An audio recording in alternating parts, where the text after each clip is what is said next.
Welcome to RevCast, a civilization podcast focused on its console platforms.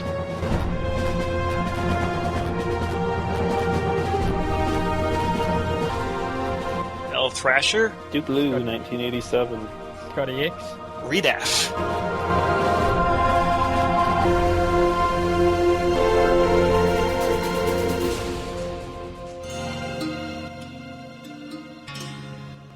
Right, so we don't have anyone new to meet this time.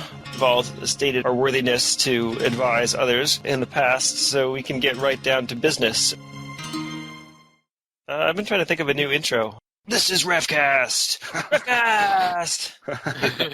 Got any ideas? Guaranteed to make the game better. A revolution in casting. Revolution in casting?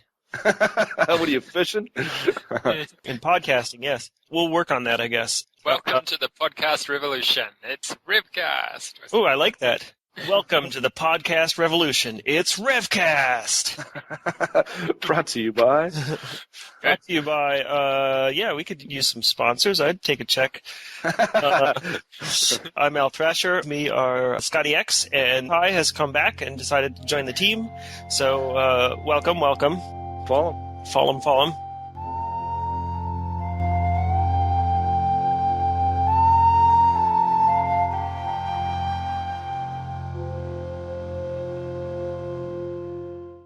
Let's go on to the Civ of the Month. Dum. It's a fun Civ to play. I think they're very powerful.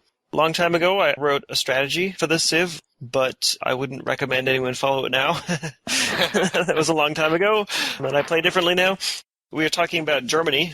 Yeah, great Civ. Very strong Civ. Good Civ in head-to-head because there's only one person to kill. Good Civ in free-for-all because you can do a lot with very little. You end up next to another Civ, then they're in a lot of trouble. Good Civ in the early game because your warriors are veteran. Good Civ if you're a little bit behind in tech. Amazing Civ if you're ahead in tech. If you're leading in tech with the Germans, it's pretty a short game. Yeah. There have been statements to the fact that the Germans, when used correctly, are basically top tier or just below the top tier. And I don't know, I've had enough kind of terrible games with them that I wouldn't say that's always true, but sometimes you can just be so powerful. Their advantages play well to a really aggressive strategy, so those times that you're going well, the other guy will feel the pressure really quickly and it'll seem like you're doing incredibly well. You know, suddenly huge number of warriors, armies turn up and, you're in some big trouble really early on. Yeah, one of the things I like about playing Germany is that you can never really go wrong making warriors in Ancient. With some of the other civs, if you spend too much time building warriors, it's just kind of like, why did I build all these warriors? Now I have 19 warriors. What am I going to do with 19 warriors? But with Germany, that's great. We'll be 19 legions or 19 knights or 19 tanks, and that's really powerful. Hey, did you know that the Germans have a whole bunch of unique units? They have Panzer tank, 85mm gun, Hinkel bomber, and Me-109 fighter. Wow. Of course, none of that matters at all. Right. Doesn't make any difference. Yeah.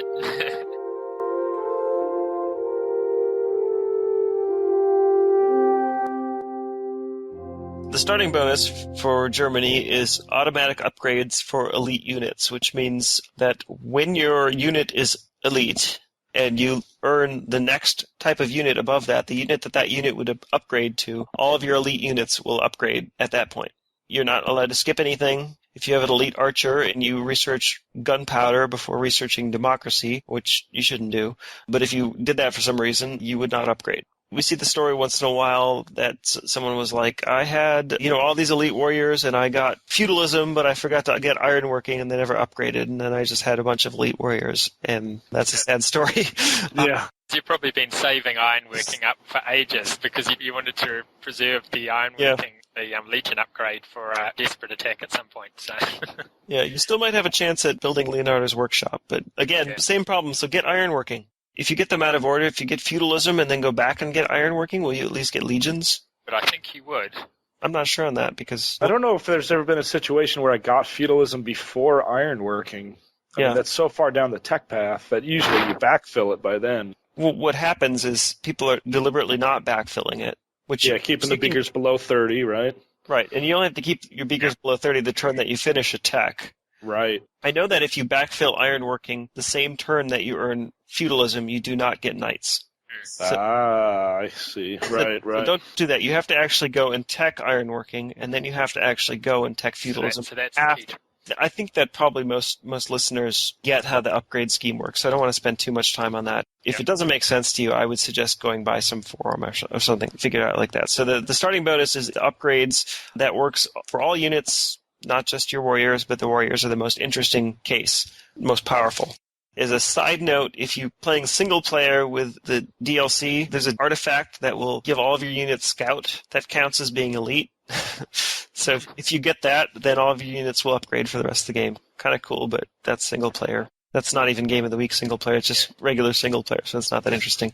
The key thing about why warriors are useful is because they start off with their veteran upgrade, and so you're only 3 barb huts or whatever away from getting your upgrade, and once you've got that, you're away.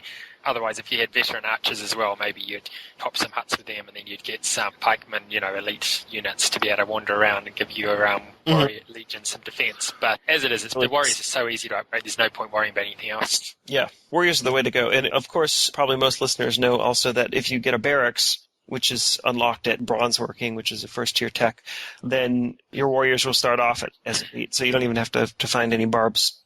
That's the basis for the German upgrade strategy, is people will get that barracks, make a bunch of elite warriors, and then picking up techs so that they'll upgrade.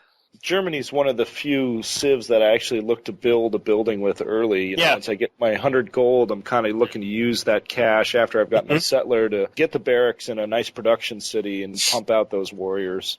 You're not waiting for the industrial to get a half-cost barracks?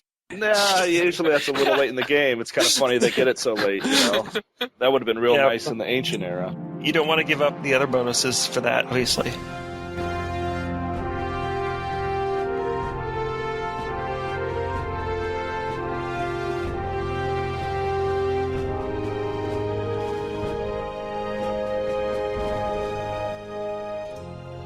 Starting out, by now everyone understands that I'm a diehard settler mover. So definitely with Germany, I'm moving my settler.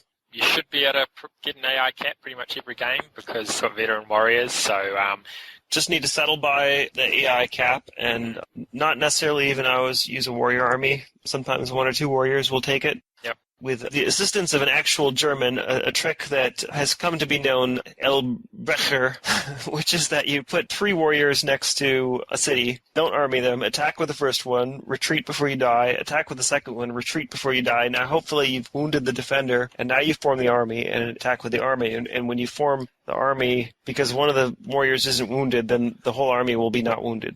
It could backfire. You could fail to wound the defender and give him a veteran upgrade, for example. But I've had great success with it. And one of the really cool things is that, say you get your 3 veteran warriors to a city, you attack with the first one, it's 1.5 to 1.5, and you win. You get elite right there, right then and there. Yep. Right? Now you're elite. Now you get something really good like March, and then you can just cruise all over the world with that March warrior army and just wreak havoc. I actually quite like getting galleys out with the Germans because you're going to have some of these warrior armies that don't have march, and you want to be able to get them across the map quite quickly. Yeah. But once you have the galley, you can kind of alleviate a little bit of that stress of getting your units off to the other guy. Hopefully do that, a thing like maybe your march units are attacking at one point and your other ones are being dropped off a galley somewhere else. This sort of thing going on. Mm-hmm. Those galleys with the Germans mean you're going to be landing with some decent force. Now, are you still bothering to take archers out for defense with those warriors, or not so much? Sometimes, but not very often. Yeah. I might as well just build another army. Right. You're normally hitting them pretty early, too, so... Now, when you guys are forming your armies, are you looking for 3 elite warriors to join as one army, or are you sticking 1 elite warrior with 2 regular warriors? Whichever I can do, really. Your balance of how many you're producing. If you've got a production city with a barracks, maybe you're producing quite a lot of them, but there's no need to focus too heavily on making all 3 of them elite, because it's more important that you get your 1 elite march with a couple of non-elites and get them over to their capital a few turns earlier than waiting more turns and having multi-upgrades. Sure. Turns are worth everything at the beginning. When I'm starting out with Germany, generally when I settle my capital, all I care about is having 2 trees. 3 trees is nice, too. And anything else is nice, but generally all I care about is having 2 trees. And These days, I rarely build anything other than a barracks and warriors in my capital, so sometimes archers. I'm not teching in my capital. I'm not expanding out of it. I'm not growing it. It's just pure production, get the barracks up as quickly as possible. Once I decided I have enough warriors, hopefully I've gotten bronze working maybe out of a capital I've taken, maybe out of a second city or like a 100 gold city or something like that. Say you've settler walk and you pop yourself next to one barb hut and you see another one about 3 turns away. Right. You attack and they've both gone up to 2 flags, which is round about what you're likely to see at that stage. Do you take the 3 attacks by using the same warrior to take 1 hut and then to do 1 damage against the other one? Or do you create 2 warriors, take 2 huts with separate warriors, don't go elite, and then wander those 2 warriors out? I do the second thing.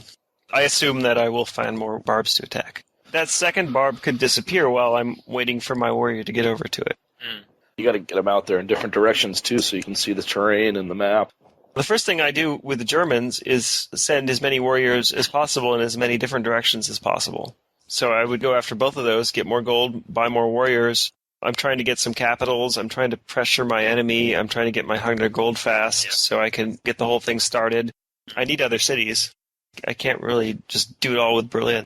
You can rush your barracks in the city, but quite often I end up going, if I've got galley plus some extra warriors, if I've got some elite upgrades out there anyway, and I can make all of my warrior armies elite, then the option is I'm hitting you with a galley with some elite warrior armies on it earlier, or you're hitting me later with armies that just happen to have more upgrades. Right. But not necessarily you're 80 gold plus 80 gold odd behind that scenario. Oh, I guess it depends on how far away your enemy is. It depends on where your enemy is. It also depends on how many warriors you've been able to upgrade just by attacking barbarians and such. Unless you can be very fast, I wouldn't go in with 3 elite legion armies. I mean, if you can do that in 2000 BC, you're probably going to win. If you're doing it in 500 BC, that's probably way too late. Yeah. The earlier you go in, the more awesome it will be if it works. And if you get the iron working and you just have 3 armies and you lose them all, then that's it for upgrades. I mean, unless you pop a great leader somehow or something like that. Take stock and say, how long would it take me to get knights? Would it take me 8 turns? I mean, 8 turns to have units that are twice as good on attack, twice as good on defense, and twice as much movement. Is your opponent going to be able to come up with a counter to that and say, well, I have died to your halfway good units 8 turns ago, but now that 8 turns have elapsed, I'm totally set. I mean, I think that if you manage to pick up Code of Laws by attacking Rome or something like that, that's going to speed things up. If you get monarchy, of course, that's huge for the Germans. Germans love to get monarchy. And religion. Germans really love to get religion. The other thing that's cool about the Germans is that you're kind of immune to being horse rushed as long as you get some gold. And you want to build warriors anyway, and if you have 6 warriors in your capital and some yahoo comes along with a horse army, what's going to happen? One of my relatively early games when I was starting out, I was Germans, and I built the normal thing, you build heaps of units, and for whatever reason, a lot of them had stayed close to home. And this guy came and attacked me with the Americans, so he loaded heaps of units, because he'd done the get the cheap units and then build as many as you can, and then attack me with it. And there were heaps of units, but they weren't enough, because there was just so many units there for counterattacking and things like that. Nice. And upgrade to legions. I upgraded to legions as he landed, I think, and then just couldn't take my cities. If I have the chance, I like to settle Berlin on a hill too. A hill with 2 trees, because then you can send your warriors down off the hill. You know, however soon they come after you, you're going to have 6 attack off the hill with a warrior army, which is generally going to be enough to take out a horse army. And with that nice guerrilla upgrade, it'll be 50% better. Yes, if somehow I have big culture with my 2 population capital. Right. If you're going for legions, you should stay ancient. Then, if you think the game will continue, then try to get to medieval and get the extra production, build what you need to build, consider Code of Laws if you think you might need to do that. If you're going with knights, then you're definitely in medieval. Unless you get free monarchy early in the game, you're unlikely to be able to get knights in the ancient era. I mean, you'd have to have bronze working, iron working, monarchy. Probably not going to work. Most of you are trying pretty hard to stay in ancient so you can rush out various things just before medieval. But with the Germans, you're not quite as much pressure. Well, what I do is I stay in ancient until I'm kind of out of gold, and then I go into medieval. Yeah, exactly. Then I don't worry about that so much.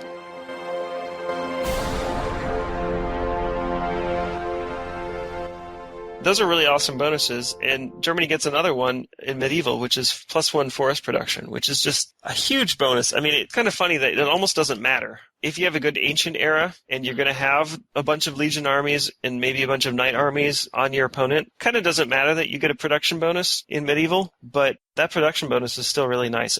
Generally, until the late game, doing all your production off trees, it's a +50% everywhere. It's like free communism after 5 techs with no drawback. Really great bonus.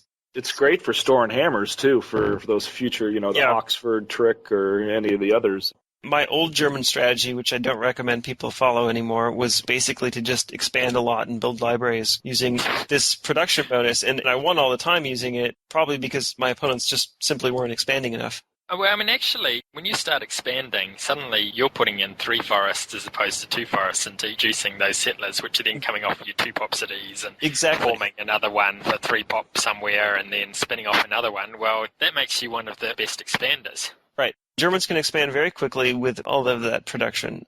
If you have 6 per turn, then it's going to take you 3 and a little change to get a settler, whereas anyone else would take 5 turns to get that city. And that in combination with the fact that if the other guy is good, he knows that your defense could be very strong as well, because your warriors and upgrades to legions.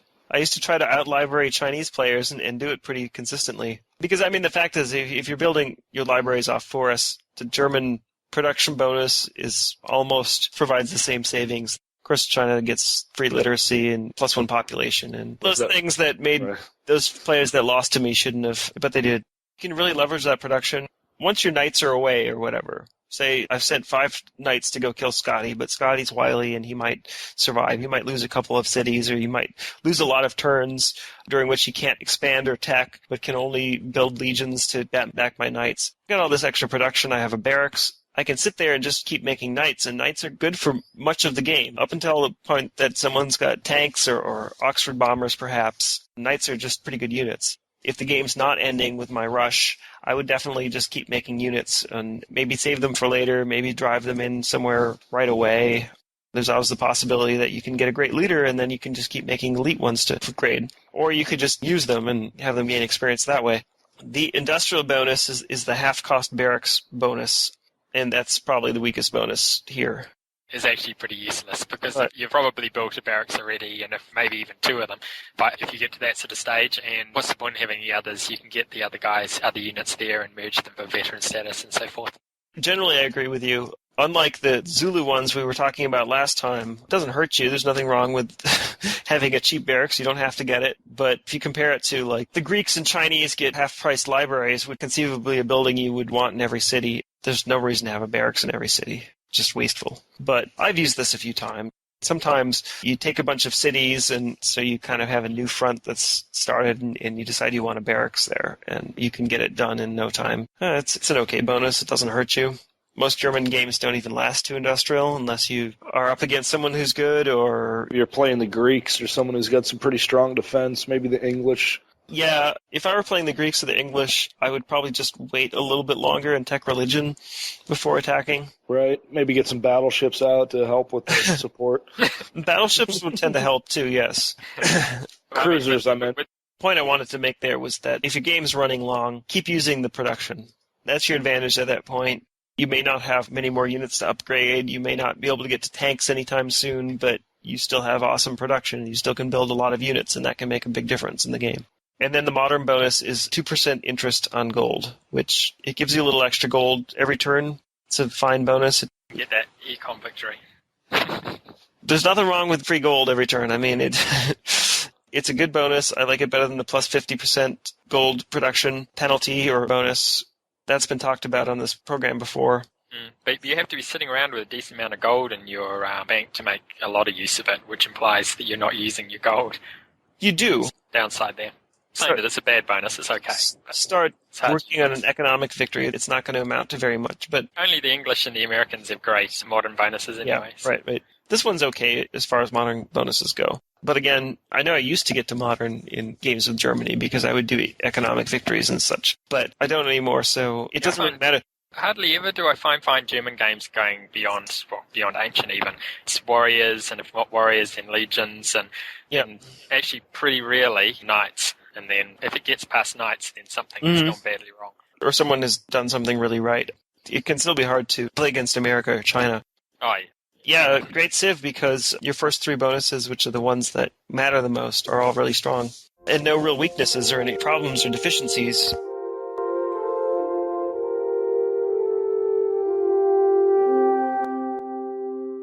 Anti-German strategies. Now, one thing that I like to do is bring up David Hasselhoff.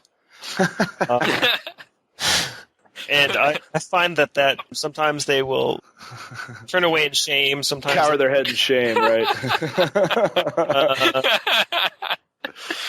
Sometimes they'll be really enthusiastic about it. Some clear fans there.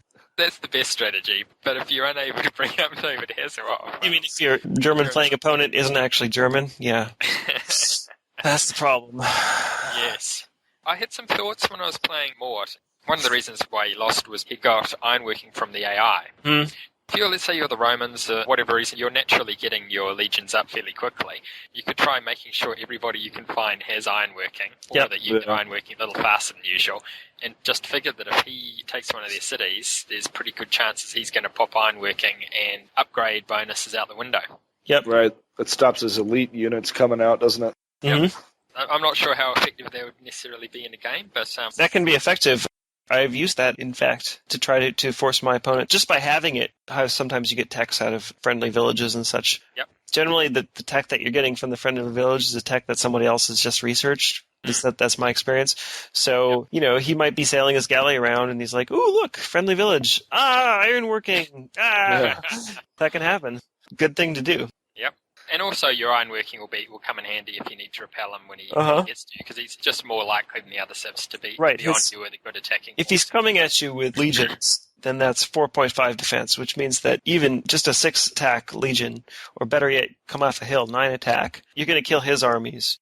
And remember, his armies are more important than yours, so kill them. If you're sitting in a capital, you'll probably leave them all separate, and you'll do your elthrasher or whatever you want to call it on as he comes in to try and take your capital.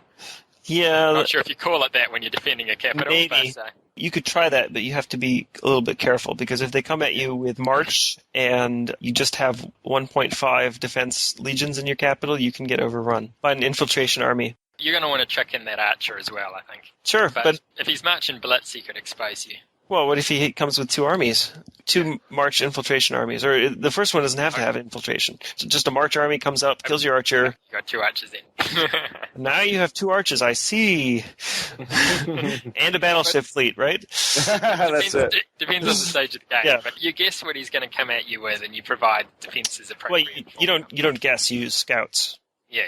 Of course. But you see, you might come on a galley or something. Well, you got to watch the seaways, too. Legions aren't fast, so if the galley's coming, and if you know your opponent is a good player, not just someone who's like, ooh, a galley, I guess I'll sail around, then probably what you need to do is get your own galley and attack that galley. Hope for the 1-to-1 fit win, or 1-to-1.5 it could be, but you still... Unless, I think I remember playing Morpork, and he beat me like about 3 or 4 times in a row on those 1-to-1s. So the galley wandered towards me. You beat me like the last 5 times, Scotty. Well, yeah, I know, but that's just because I'm better. I see. Wow. Ouch. Mopcock's lucky, but you're skilled, I see. Yep. Scotty has upgraded galleys. It's a special skill, too. Comes from the New Zealand background, no doubt. Yeah. Morpork's even better than me, unfortunately. You've got to press that build button at just the right instant. What kind of realistic defense are you going to have against a German player who's coming at you with 3 to 5 Legion armies? Are you going to be stacked with archers and try and outlast that? Or are you going to try and counterattack that? I mean, that's a lot to defend against. I prefer an active defense. I would build my own legions. If he comes with a vet archer army, then that kind of sucks. The other thing to do is to, especially if you can keep the waterways clear, especially if you are Spain, and he'd be insane to put a bunch of his best units on a galley just to get sunk by your galleon.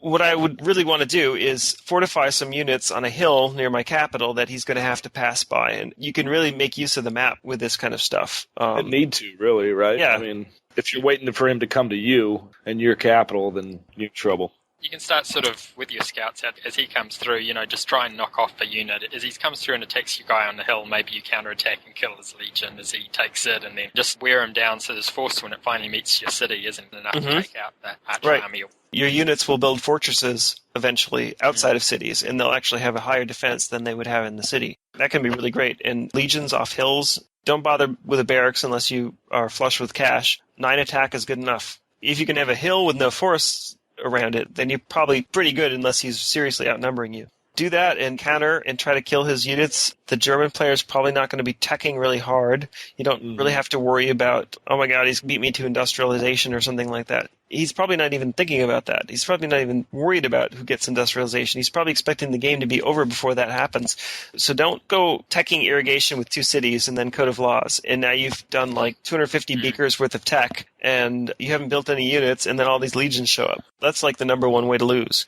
Instead, focus on units. You don't have as good production necessarily, and units aren't as good, but your units are right where you need them to be. They're in your cities or next to your cities. They can set up ambushes. You can get a great artist, another thing that can help a lot. The only problem with the great artist is he takes a city, you flip it, and he's probably got some more units just sitting right. You've also eliminated one of his armies just by doing that, and maybe he's dumb and he moves all of them to the city. I've been guilty of that. The last thing you want to do is just build archer armies everywhere, because unless you're Aztec, then you can play the odds and hope that that works. But anyone else, you'll get chewed up. But like I was saying, don't worry about tech too much. Just work on your defenses. Get ready for the inevitable attack. It is inevitable. And understand that if you survive that attack, you can, first of all, you'll have units of your own. You can try to counter with them, or you can continue defending and just try to out-expand him, because he's put all of his money into this attack. He's put all of his tech into this attack. And if it fails, you probably have the upper hand in the game. They can be a really tough civ to deal with. The game I alluded to earlier, I took all 3 AI capitals very quickly. I was just positioned perfectly to do it, and it wasn't even very hard. So all I needed was my opponent's capital.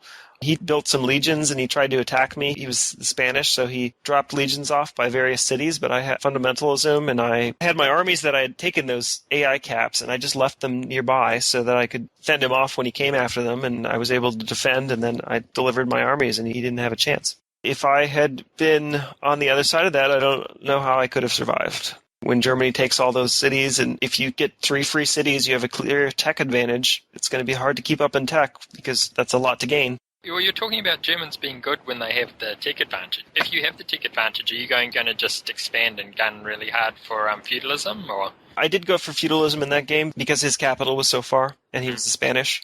He also knew that he had to build units to attack me. He didn't get as much gold. He only picked up 1 artifact, so that was not particularly lucky for the Spanish. And it was the Ark of the Covenant, so who cares? Germans don't care about that. Yeah. There'll be a temple in all the cities that you're going to take. Well, it gets destroyed. He built some island cities, but I think he just teched ironworking. He might have tried to give me a city, but I don't know. I had armies pretty quickly. He tried attacking me. He tried attacking a city that looked weak, and yeah, I mean, anytime you get the 3 AI caps against one other human opponent, there's not much you can do to combat against that. Right. That's why the Germans are so powerful, because you just hone in on that remaining city and just go take it out. Right.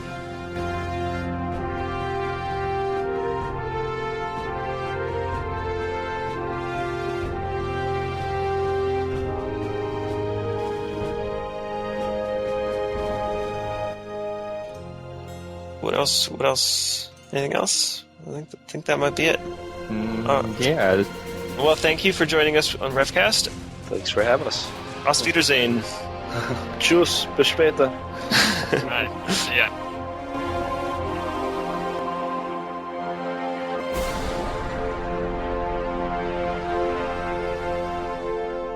E Plompano? I should have counted that before this episode. Edit that out, Dan. I mean, whoa. Sorry. Is that what it is? Something like that. Something like that. Just Google it. If you don't know how to Google it, well, I don't know. You're just not going to do very well in the tournament. Thrasher's answer for everything. Personally, I would probably not. I would probably not wait most of the time. I don't know what that was. Something fell off, don't worry.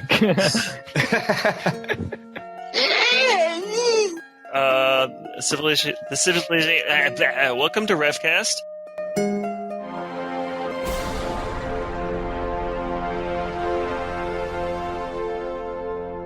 For more information about RevCast, sibling shows PolyCast and Modcast, or about PolyCast in general, log on to the series' official website at thepolycast.net. Record date: June 16th, 2011. Civilization Revolution sound clips. Copyright Take Two Interactive. Copyright Civilized Communication at civcom.net.